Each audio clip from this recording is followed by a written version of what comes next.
Good morning, students. Hi, how are you? I hope you are fine.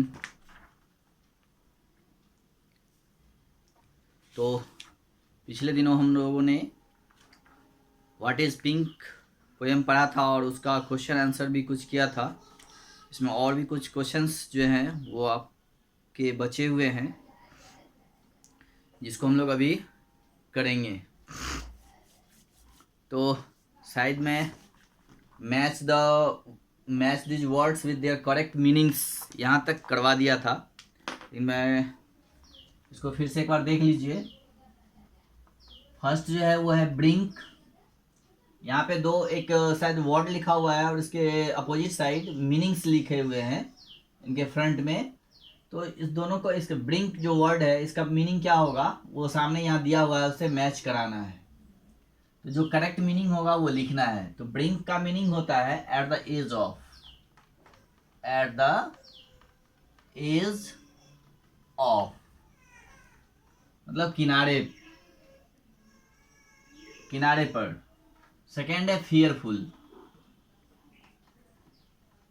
जिसका meaning होता है it means afraid.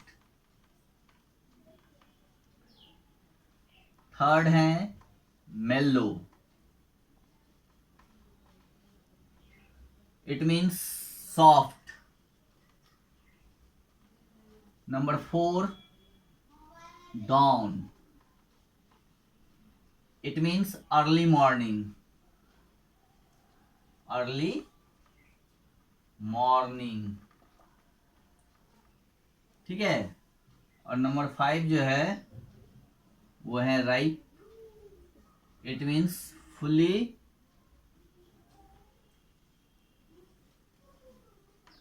Fully grown and juicy, है ना। तो ये मैच करने थे वर्ड्स।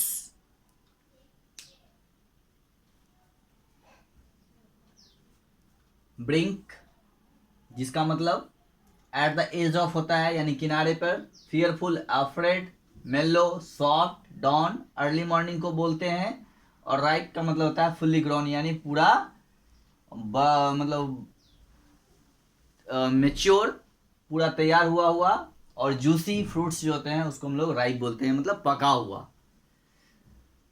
तो राइप का मतलब होता है पका हुआ, जो कि पूरी तरह से बड़े हो जाते हैं, ग्रो कर जाते हैं, और उसमें जूस होता है, रस होता है। जैसे अभी मैंगो का टाइम है, तो जब मैंगो पकते हैं तो वो फुली ग्रो होते हैं, तो वो पक जाते हैं और उसमें जूस हो जाता है, रस हो जाता है।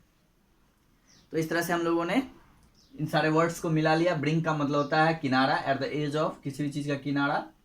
और फियरफुल यानी अफ्रेड, भयभीत। मेलो means soft, down means early morning, जो सुबह सुबह का मॉर्निंग होता है वो डाउन होता है। और नेक्स्ट राइप यानी फुल्ली ग्रोन एंड जूसी। अब देखते हैं हम लोग, इसके बाद जो है वो है नेक्स्ट, कुछ सेंटेंस दिया हुआ है और उसमें कुछ वर्ड्स यूज किए हुए हैं, उस पर ध्यान देना है।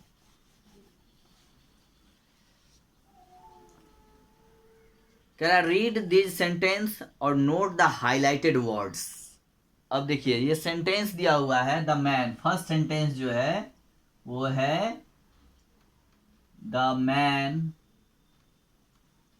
The man in the red, the man in the red car, red car is rich,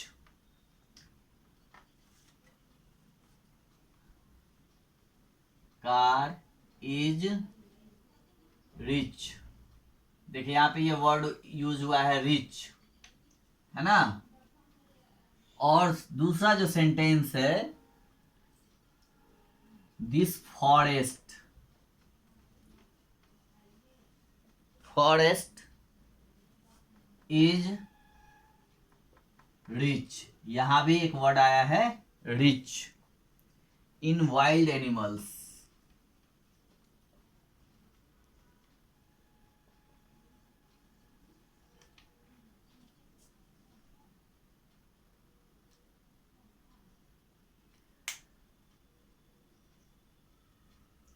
अब देखिए यहाँ पे कह रहा है कि रीड दिस सेंटेंस। अब इन सेंटेंस को पढ़ना है और नोट द हाईलाइटेड वर्ड। यहाँ हाईलाइटेड नहीं, मैंने उसको बॉक्स में डाल दिया है, ठीक है। तो जो बॉक्स में जो वर्ड हैं उनको ध्यान देना है। RICH, रिच, यहाँ पे रिच है, और यहाँ भी सेकेंड सेंटेंस में भी RICH, रिच है।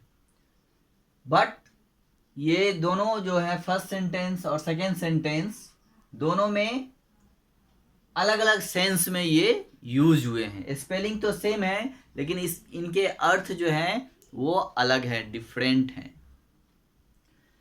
The man in the red car is rich, यानी जो मैन है, आदमी है जो कि रेड कार में है, in the red car is rich, यानी लाल कार में जो आदमी है वो क्या है, रिच है। रिच का मतलब होता है अमीर, जिनके पास काफ़ी धन हो, पैसा हो, है ना। तो उनको हम लोग रिच बोलते हैं, रिच पर्सन, धनी व्यक्ति, है ना। जो रिच लोग होते हैं उनके पास काफ़ी पैसा होता है, जिसके पास काफ़ी पैसा होता है उनको हम लोग रिच पर्सन बोलते हैं, यानी रिच बोलते हैं। रिच मतलब होता है अमीर। तो यहाँ पे जो है रिच का यूज जो है लॉट ऑफ मनी के रूप में किया गया है। ए लॉट ऑफ मनी, यानी who has a lot of money, यानी इस आदमी के पास काफ़ी पैसा है, यानी वो अमीर है। अब सेकेंड सेंटेंस है this forest is rich in wild animals. यहाँ पे रिच का मतलब दिस फॉरेस्ट इज रिच, यहाँ पे रिच जो फॉरेस्ट जो है वो काफ़ी अमीर है, वो इस सेंस में नहीं है। यहाँ पे जो रिच है उसका सेंस जो है वो लार्ज नंबर से है, जो कोई चीज़ है वो काफ़ी बड़ा है ना, लार्ज नंबर में है, तो उस सेंस में है। तो यहाँ पे हम देख रहे हैं कि दोनों जो वर्ड्स हैं वो अलग अलग अर्थ में यूज हुए हैं, जबकि दोनों के स्पेलिंग जो है वो सेम है, ठीक है। तो कुछ ऐसे भी वर्ड्स होते हैं जिसके स्पेलिंग सेम होते हैं, लेकिन वो अलग अलग तरह से यूज किए जाते हैं, उसके अलग अलग अर्थ होते हैं। जैसे और भी एक दो सेंटेंस देखते हैं हम लोग।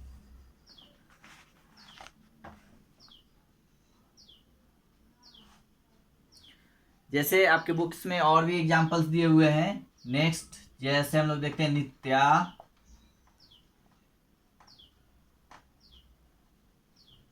नित्याज स्कूल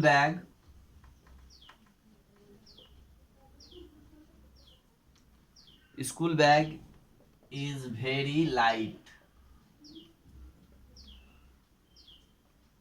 देखिए यहाँ पे एक वर्ड आया लाइट।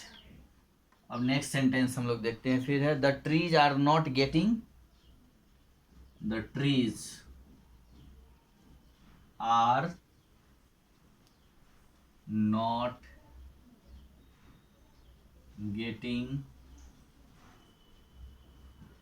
Much light. अब हम लोग यहाँ पे देखते हैं कि यहाँ भी लाइट का यूज हुआ है और यहाँ भी लाइट का यूज हुआ है।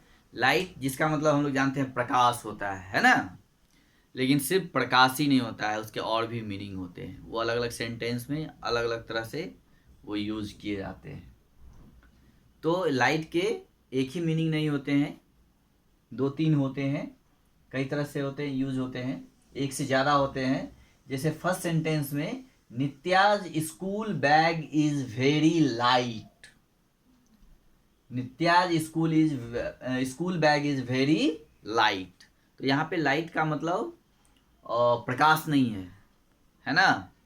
हम ये नहीं कह सकते नित्या का स्कूल बैग जो है वो बहुत ही प्रकाश है। यहाँ पे लाइट का यूज, लाइट मीन्स हल्का, है ना, नॉट ए हैवी के सेंस में किया गया है। It means not a heavy, यानी उसका बैग जो है वो काफ़ी भारी नहीं है, क्या है, लाइट है। लाइट मीन्स हल्का, यानी हल्के के सेंस में यूज किया गया है। Nitya school bag is very light, मतलब इट मीन्स नॉट हैवी, है ना, ये काफ़ी हैवी नहीं है। और सेकेंड सेंटेंस है the trees are not getting much light. The trees are not getting much light.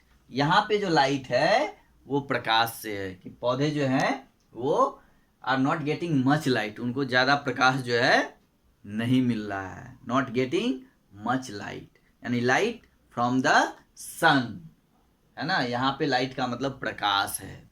तो देख रहे हैं कि स्पेलिंग दोनों के सेम है, बट मीनिंग दोनों के अलग अलग सेंटेंस में, दोनों सेंटेंस में अलग अलग हैं। तो बहुत सारे ऐसे वर्ड्स, और भी बहुत सारे ऐसे वर्ड्स हैं जिनका कि एक से ज़्यादा अर्थ होते हैं, है ना।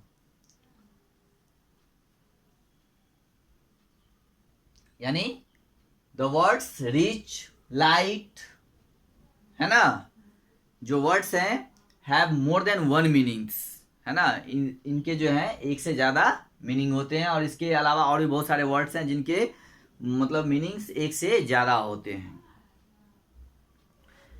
जैसे few of them are bat, bat means जैसे हम लोग जानते हैं कि बल्ला होता है जिससे हम लोग क्रिकेट खेलते हैं, है ना। और एक बैट होता है जो जिसका हिंदी चमगादड़ होता है ना। तो इस तरह से और भी हैं, बहुत सारे वर्ड्स होते हैं। चलिए,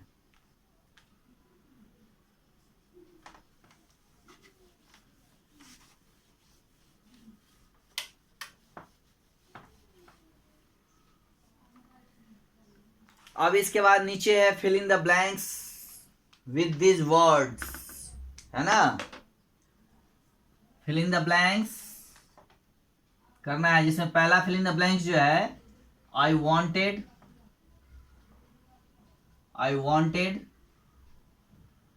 to fill in the blanks when I was playing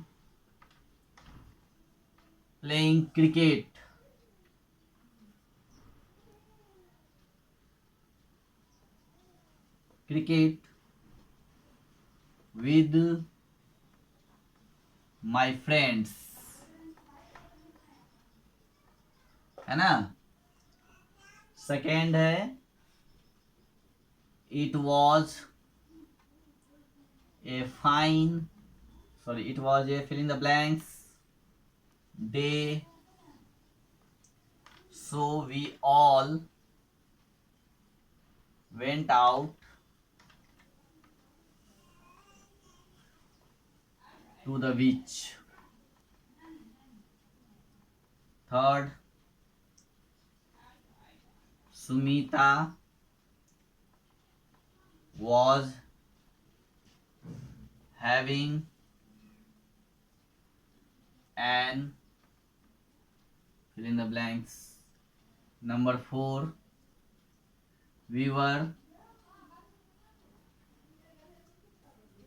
told to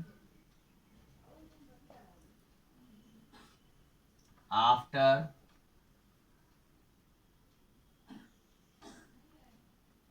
the program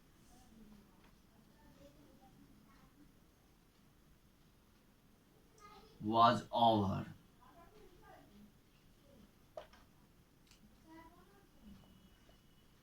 My sister shouted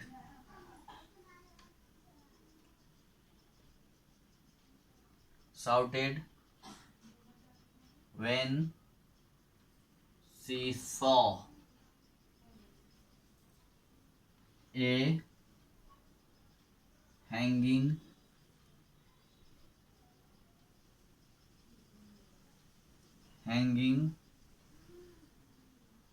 from the tree. ठीक है, तो ये फिल इन द ब्लैंक्स दिए हुए हैं, और इसमें आपको वर्ड्स जो है फिल करने हैं। इसके लिए 4 वर्ड्स दिया हुआ है ना। सॉरी, मैंने तो वर्ड्स ऊपर में लिखा ही नहीं, वो 4 वर्ड्स है, मैं आपको बता दे रहा हूँ। फाइन, ऑरेंज, बैट एंड बो, है ना। पहला है फाइन वर्ड्स, दूसरा है सेकंड ऑरेंज, थर्ड जो है वो है बैट, और फोर्थ जो है वो है बो। तो ये 4 वर्ड हैं, मैं नीचे में लिख दे रहा हूं। फाइन एक ये पहला वर्ड है, दूसरा है ऑरेंज, ORANGE, ऑरेंज।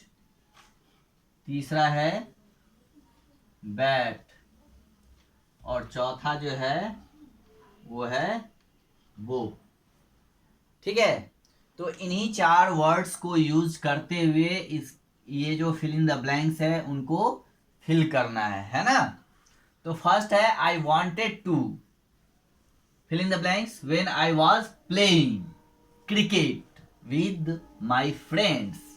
तो जब हम लोग अपने फ्रेंड्स के साथ प्लेइंग क्रिकेट खेलते हैं तो हमें किस चीज़ की आवश्यकता होती है, हम क्या चाहते हैं उस समय, बैट और बॉल। तो यहाँ पे एक ऑप्शन है बैट, तो हम लोग यहाँ पे बैट को फिल करेंगे। फर्स्ट में क्या हो जाएगा, बैट। सेकंड है इट वाज ए, फाइन है, ऑरेंज है, बैट है और बो है। तो ऑरेंज डे नहीं हो सकता है, फाइन डे हो सकता है, मतलब अच्छा दिन है ना। तो यहाँ पे हम लोग फाइन को फिल करेंगे, FINE, फाइन, है ना। थर्ड है Sumita was having an orange, ORANGE, orange. यहाँ पे हम लोग ऑरेंज फिल करेंगे, right. We were told to fill in the blanks after the programme was over. तो प्रोग्राम जब ओवर हुआ तो हम लोग क्या कहे, प्रोग्राम कैसा, फाइन ही हो सकता है, ऑरेंज नहीं हो सकता है, ना बैट हो सकता है, ना बो हो सकता है, तो फाइन ही होगा प्रोग्राम। तो यहाँ पे हम लोग फाइन फिल करेंगे। My sister shouted when she saw a, क्या, बो, BOW, बो हैंगिंग फ्रॉम द ट्री। तो इस तरह से हम लोग इसको फिल कर लेंगे, ठीक है। और इसके बाद जो है वो है आपका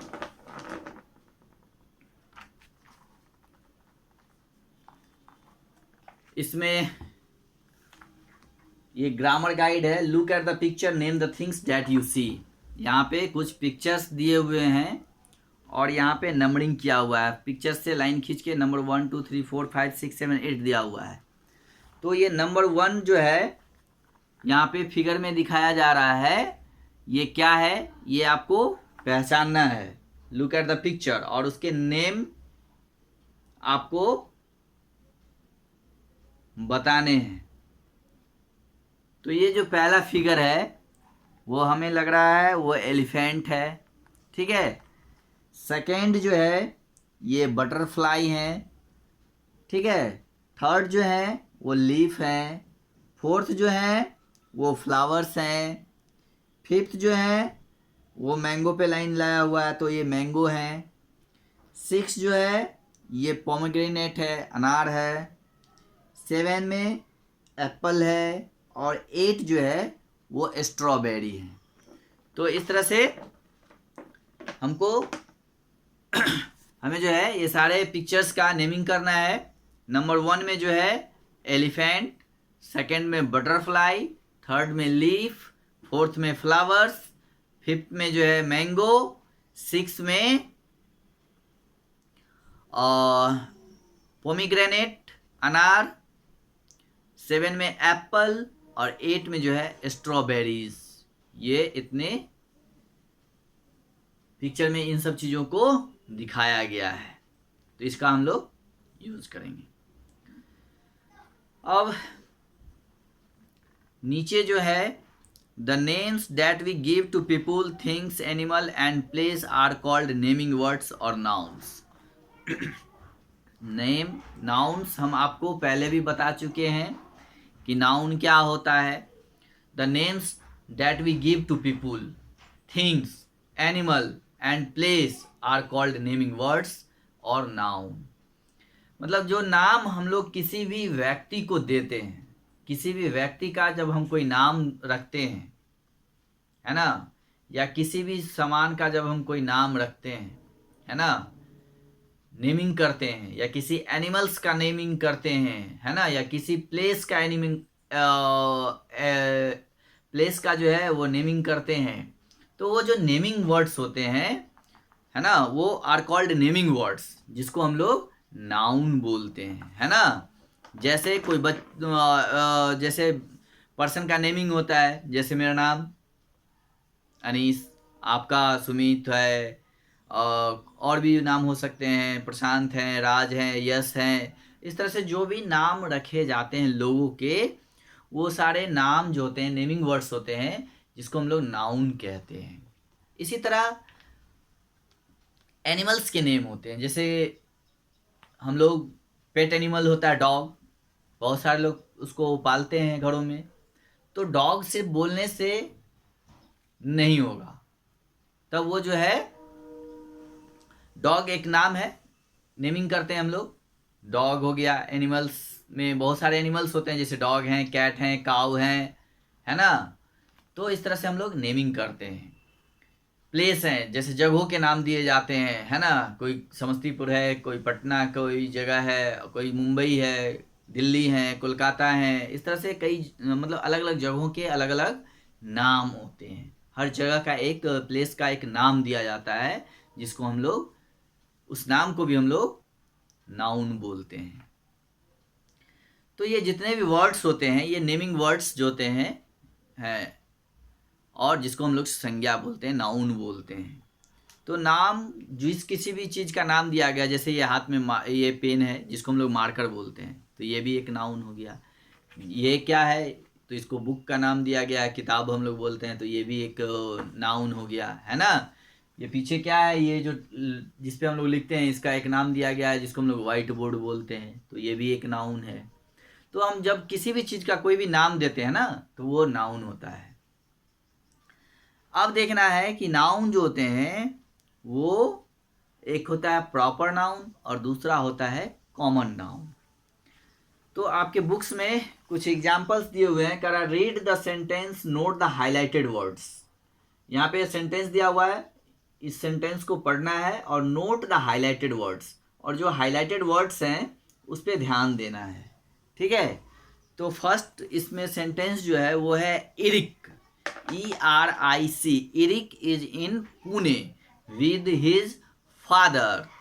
तो इरिक और पुणे जो है वो क्या है, एक नाम है, विथ हिज फादर। वो Eric is in Pune, Eric का है पुणे में, विथ हिज फादर, अपने फादर के साथ। तो यहाँ पे जो दो नाम है, इरिक एंड पुणे, ये हाईलाइटेड वर्ड है ना। इन वर्ड्स पे हमको ध्यान देना है। पहला, चलिए पहले और देखते हैं दूसरा सेंटेंस में, रीमा, नेहा एंड ध्रुव, ठीक है। Reema, Neha and Dhruv are playing in the garden, है ना। रीमा जो है हाईलाइटेड है, नेहा इसमें हाईलाइटेड है, ध्रुव जो है वो हाईलाइटेड वर्ड है। इसमें 3 हाईलाइटेड वर्ड्स हैं। नेक्स्ट सेंटेंस जो है, Mary cried when her cat Spot fell ill. अब इसमें देखिए मैरी और स्पॉट, ये क्या है, हाईलाइटेड वर्ड है। तो ये हाईलाइटेड जितने भी वर्ड्स हैं, these words Mary, Spot, Reema, Neha, Dhruv, Eric, Pune are a special name. ये एक खास नाम है। एरिक जैसे किसी एक पर्सन का नाम दिया गया खास, जैसे हम एरिक बोलेंगे तो जिनका नाम एरिक होगा वही आएंगे, है ना।